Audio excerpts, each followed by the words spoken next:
is Michael Reid on LMFM.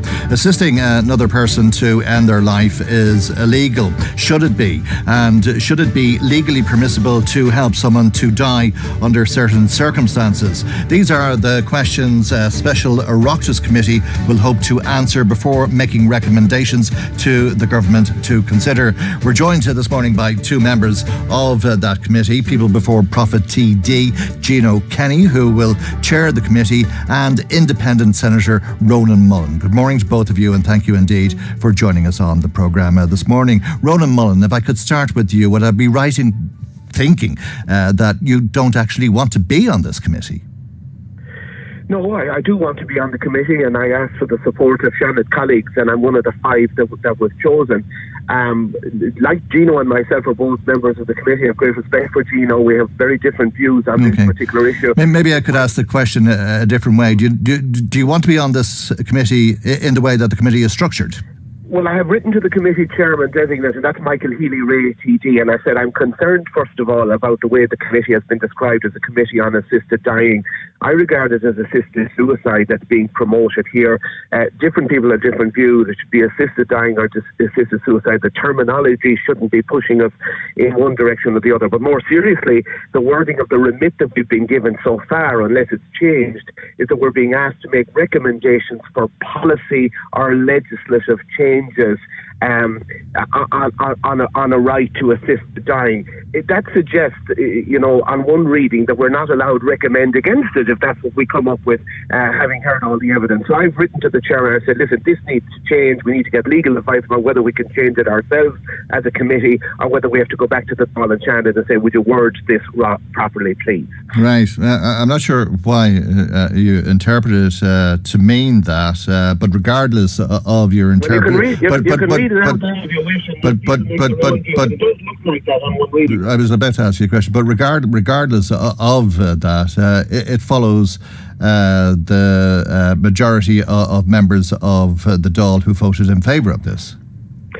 Yeah, and by the way, just on what I was saying, the Irish Palliative Medicine Consultants Association share my concerns. They're also worried about the way that the orders that came from the Dáil and Shannon motions are worded. So this isn't just something I've cooked up in my own imagination, Michael. Look, different people have different views on this.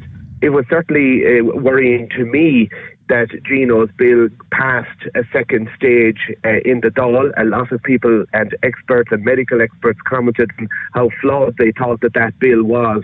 So we are at a very risky time. We already live in a society where many older people, people with serious illness, people who are vulnerable one way, are often treated as second-class citizens. And one of the great fears that people have about euthanasia or assisted suicide or assisted dying, whatever you want to call it, is that people come to feel a burden. And there is major alarm about what's happening in Canada, where their medical assistance in dying legislation seems to be used by healthcare people to traffic people towards euthanasia. Mainstream media reporting on this. I'd encourage people to Google Alan Nichols and what happened to him, a man who had no life-threatening illnesses, age 61, went in with depression.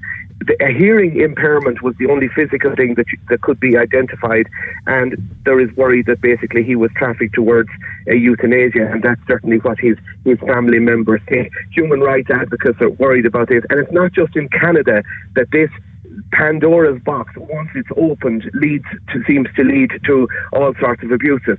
You live in a society at the moment, if you turn on your television at the weekend, you'll see ads encouraging older people to save up for their own funeral so that their children don't have to pay for it. That's the kind of mentality we have in our society now across the board, where people are encouraged to feel a burden, encouraged to get out of the way. There are, in some places where euthanasia or assisted dying, as might be called, or assisted suicide is legal, you have health insurance companies which won't pay for, let's say, your cancer treatment, but they will pay for your assisted suicide. So it's a brave new world, and a lot of people of all sorts of different perspectives on a range of other issues are worried about what this might mean for the old, for the disabled and for the vulnerable. All right, I think you're probably shocked a lot of people. Now let's go to Gino Kenny. Gino Kenny, I'm sure you want to respond to that. The first question, I suppose, is if there is the right to assist people to die in this country, is it the first step to legalising euthanasia or actually legalising euthanasia?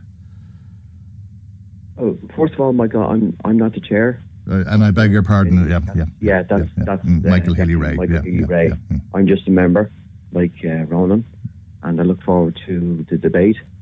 And obviously, the committee was first flagged nearly 2 years ago by the Justice Committee after I submitted the Dying with Dignity bill. It did pass that stage in October 2020, and the Justice Committee recommended that a special committee be set up. And that was nearly 2 years ago. So this has been delayed, and it's done a very bad disservice in relation to a debate that needs to be had. And I looked at the terms of reference this morning in relation to the committee, and I think it's very fair. It obviously looks at the constitutional, legal and ethical issues around the issue. It says the examination of safeguards in relation to the provisions of assisted dying in Ireland, how assisted dying might operate in Ireland, and identification of possible unintended consequences of such provision. So it's quite broad. It's not predetermined by any means. And obviously, as a person that supports the issue of assisted dying, I would like the committee, in my kind of, I suppose, role as one member of the committee, I would like to see it recommended legislative change in relation to how assisted dying could operate in Ireland. But it can recommend against that. Of course it can. It can recommend anything. You know, it can recommend absolutely anything. It can recommend that it should not go no further. It can recommend literally anything. Like, and that's I suppose the remit of any committee.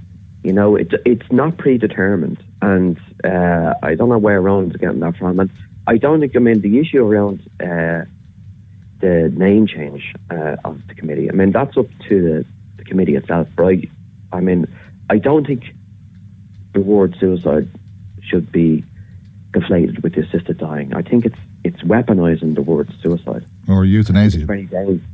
Yeah, it's dangerous. I think it's very dangerous to conflate issues of assisted dying with suicide. I don't think we should go near that. Okay, do you accept that, Rónán Mullen? Well, I think we rightly spend a lot of time and effort and resources trying to prevent suicide, and at the root. But do you accept that there's a difference between assisted suicide and assisted dying? No, actually, I think they're interchangeable terms depending on how you look on the issue. I think the worry that many people would have is that at a time when we're working to discourage despair and encourage people to have hope and to go forward despite the challenges, and everyone has different challenges in their life, that when you legalise assisted suicide, which is effectively what it is if a person wants to end their life and seeks to have the assistance of another in making it happen, that you weaken society's ability to care for its most vulnerable members. And I just say, allow Gino Kenny to come back on that, because that's an important point for people. Yeah, but Michael, when we're talking about change in the law, we're talking about a voluntary decision by that particular person that's in that situation of it, coming to the end of their life. But also they would need assistance in that. And assistance would be by the state, because obviously you have to change the law, and that would have to be done via, I suppose, a doctor. So there's a lot of safeguards in relation to assisted dying being introduced in Ireland. Okay, but what's the difference between assisted suicide and assisted dying? Because we're all dying from the moment we're born, if you like. Yeah. Well, Michael, I just don't think that we should not conflate the issue of... But explain it to us. For people... Okay, in the mid-90s, suicide was decriminalised. It was, beforehand, it was illegal. To take somebody's life, to take your own life, right? And it's a completely different set of circumstances in relation to somebody that could be, maybe in that situation, to somebody that's coming to the end of their life when you have a terminal illness. You're talking about two different scenarios. Somebody who's fit and well dying by suicide, and somebody who has life-ending diagnosis, life-ending condition, and they're coming to their end of life. They're coming to the end of life, and they're choosing the time to end their life. Exactly. And the way that they end their life rather than doing it through some of the terrible circumstances. Exactly. And I hate even talking about it. I hate even trying to complain. No, and disingenuous. I think. But it's important for people listening. I think. Rónán Mullen, do you understand the difference as it's explained there to us, and do you accept it? No, I understand Gino's sincerity in trying to see a difference, but why is it that where assisted dying / assisted suicide is legalised, it goes from being, if you talk to some of the most sincere advocates of this, they don't say, we want to just stop it here at terminal illness. They want it for any reason where a person decides. And what you have in countries where this is legalised is people lose that will to live. And you have people who are physically well. I gave the example of Alan Nichols. You have a financial and the bean counter system, those who pay for health insurance, they have a stake in not dealing with people's complex challenges. But the Dying with Dignity bill had nothing to do with situations like that. It had to do with people who have terminal illness. Well, I'm pointing out to you that when it starts off like that, but very soon you get people having different discussions and saying, well, who decides what terminal is? You said yourself, we're all dying from the moment we're born. You have constant pressure to widen this, so that particularly around people with depression. Right. So that's a reality. That's not something that I've imagined. Depression is not a terminal illness. What safeguards are there, or could there be in place if there was legislation enacted to allow people to assist others to die, Gino Kenny, that would stop it broadening out to those type of scenarios? Well, Michael, I've said from the very outset, that somebody of advanced age, somebody with a disability, somebody that has mental health issues could never avail of assisted dying. So that's, I'm very honest about that. It's somebody that's in a situation that has a terminal illness, that's coming to the end of their life. That could be 6 months, could be less, and the majority of people will never ever want to avail of assisted dying in any circumstances. But there are situations where somebody that's coming to the end of their life, and if they want to forego a certain period of that time, whether it's days, weeks, or months, they should have a choice. They should have a choice in relation to, medically and legally, in kind of choosing to forego that certain amount of time. And I think it's a basic human right that somebody should have a say in their end of life care. And this paternalistic approach, hasn't served Ireland well in relation to a lot of issues. So I think this debate will happen. Whether at the end of this debate, we'll be talking about legislative change. I hope we do, but it's a long way to go. And I think the public are open to the idea of assisted dying. I think people moved on from the kind of the dogma of religious dogma that we had in this country, and I think that's a good thing. But it's not predetermined by any means. And if it was introduced in Ireland, I think there's plenty of safeguards, and it could be kind of operational in a very, very kind of a good way, so people can have a choice, at least a choice, in relation to their end of life. Okay, Rónán Mullen, you're a deeply religious person, aren't you? Is that what's guiding your thinking? No, I think we need to leave faith issues to one side here. We're going to hear from a lot of doctors and medical representatives, particularly those who are involved in palliative care, and the vast majority of them are very concerned by this. I did a report myself on palliative care in the Council of Europe a few years ago. What can be achieved in terms of management of pain and discomfort these days is marvellous.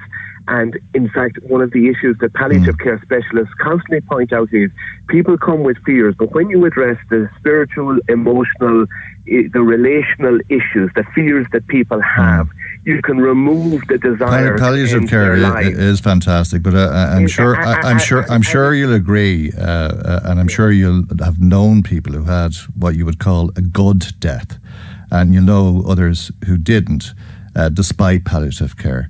And I suppose the question here is not Should people be forced or feel challenged in some way that they're a burden, but that they would have the choice? Yeah, you cannot ever, of course, eliminate pain and suffering completely, but we can do so much to manage it, and that is often not realised.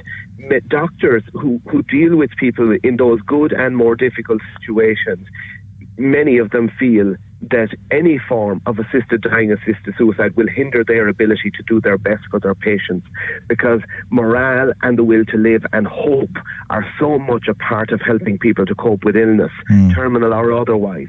That is hindered once you introduce a euthanasia culture. Do you think we take the emphasis away from the care that can be given through palliative care that can bring so much reassurance in this situation? Do you think that palliative care can hasten death? Yes, I mean, I think that there's a very important distinction between giving treatment to alleviate symptoms, knowing that will shorten a person's life, where the intention is not to directly end the life. And I think there's a big difference there, and it's always been understood by medical professionals.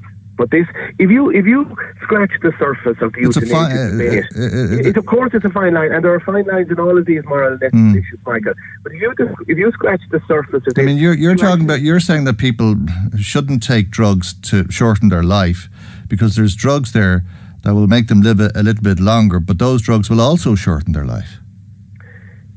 Yeah, I mean, if your primary aim is to alleviate pain and suffering, that is absolutely fine. If your aim is to end life, that is the problem. And I would ask you and challenge anybody, show me the advocates for what they say is limited assisted suicide, and then ask them directly, would you like it to go further than that? Gino Kenny. And the vast majority will say yes, they would, if they're honest about it. And this starts the journey in that direction. Okay, Gino Away Kenny. from the journey of palliative care and reassurance and all the surrounds that the state needs to put in place and the community needs to put in place to actually help people deal with the suffering and challenge of life. And so much can be done these days that couldn't be done years ago. Okay, Gino Kenny, come back on that if you would, please. Yeah, I mean, Michael, hospice and palliative care is very, very good in Ireland. We're very lucky. And many people that have experienced hospice and palliative care have had a good experience, even though it can be extremely difficult in the circumstances of their loved one about to die. But given that, I think there's a set of circumstances that somebody that, is going to die, maybe doesn't want to go through certain periods of, the end of their life. And as I said, time frame could be months, weeks, or days. In that situation, if somebody does not want to go through certain difficulties, and not all modern medication can ameliorate certain difficulties coming to their end of life, and that's proven. In that situation, Michael, if somebody wants to say, look, I don't want to go through that. I don't want to go through that certain couple of months in palliative care. I want to end my life with the help of the medical profession and the state. I have no problem with that. Absolutely no problem. And if somebody wants to do that, because the most important voice in all this debate is the person that finds themselves in that situation.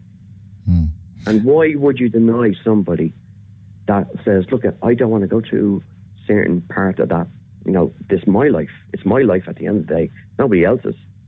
And, I think structures should be put in place, and obviously you have to change the law, that somebody could avail of assisted dying. Okay. I think it's a very, very, very basic human right, and I think hopefully we'll have this debate over the next 9 months. Okay.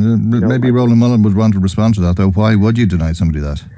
Well, the only reason you would ever say to a person you do not have total control and the absolute last word on whether somebody has to help you die is because there are consequences for other people. It's the consequences for those who will not cope as a result. It's the consequences for those who may be even subject to abuse by other family members, beneficiaries, who basically, to be frank, and it does happen, we have to be honest in our world, that people would want others off the scene sooner rather than later. But would you deny somebody in the way that Gino Kenny described to us there? As I said, if there were no consequences for other people, you could certainly talk about exceptions, but there will always be consequences to this for other people, and that's what people have to weigh up. Okay. Instead of keeping the focus on all this we can do with palliative care, if you start saying somebody has a right to have their life ended here, what starts out as an option will come to be an obligation for many. The medical profession will come under pressure. Their conscience issues about whether they're actually caring properly for their parents or patients won't be respected anymore, because they will be expected to be a part of this system that fast tracks people towards an end of life. It's caring, not killing, that we should be focused. Do you know what? If nothing else, I think this conversation this morning on the radio has proven to all of us that this is a very difficult conversation. And before the committee starts its hearings, I think it's true to say, Rónán Mullen, that you're not approaching this with an open mind. We all have deep convictions about this if we're serious people. Of course I would listen, and I know Gino will listen to the other point of view and tease it out very carefully. But I try to be serious about these issues. I've been thinking about them for years and reading and researching them. As I said, I did a report on palliative care for the Council of Europe. So, I mean, and what does an open mind mean? Does it mean somebody with no principles at all, or does it mean somebody who has their convictions but will always listen? And that's why the conversation is going to be very difficult for a nation, because I have to put the same point to Gino Kenny to conclude. I don't believe that you're going to approach this with an open mind either. Well, I do have an open mind, Michael, and I want to listen to everybody, even though I completely disagree with Ron. But I respect his views, and there's people in our society that would probably agree with Ron that under no circumstances where assisted dying should be legislated for. But opinion polls indicate that there would be a majority of people that would support in the change of legislation around this area.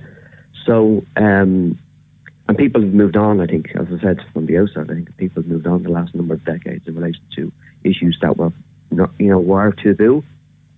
So I come with an open mind. I want to hear from the broad spectrum of those that agree with assisted dying, those completely oppose it, and those that maybe are in the middle, that are kind of just, have reservations but want to know more. And I think there's a lot of people in that bracket. But I think, from my kind of soundings, I think the majority of people in Ireland are ready for this debate, and I think they're ready for the law to be changed over the next couple of years. Okay. All right, as I say, it's obviously going to be a very difficult conversation, and thanks to both of you for starting that conversation with us on the programme this morning, and indeed for joining us. Much appreciated. We were speaking with People Before Profit TD, Gino Kenny, and Independent Senator Rónán Mullen.